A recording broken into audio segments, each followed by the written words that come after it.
Alberto Profeta, Anne Go a Josef Graf. 3 zahraniční tenoristé, kteří společně s orchestrem Severočeského divadla vystoupili v rámci koncertu 3 tenorů.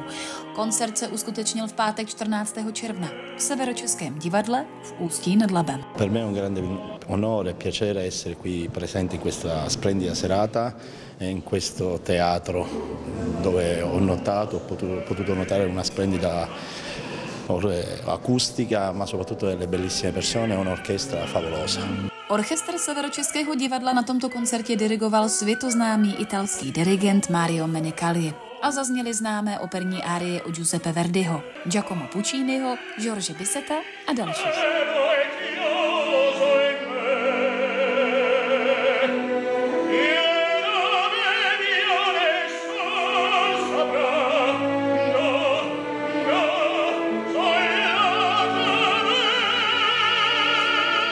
Sempre una bella emozione scoprire nuove orchestre, nuovi collaboratori orchestrali.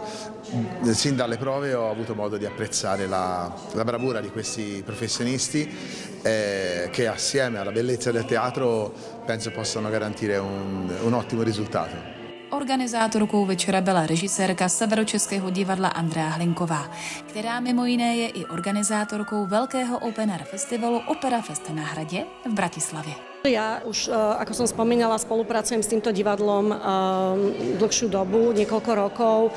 Máme naozaj veľmi priateľské vzťahy, veľmi korektné vzťahy, čo v dnešnej dobe naozaj je výnimočné aj z ľudí, ktorí sú zapálení preto robiť umenie, robiť kvalitné umenie a kvalitnú hudbu.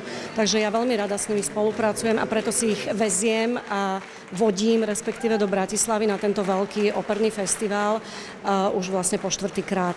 Pro regionální televizi Ústecko Renáta Filipy.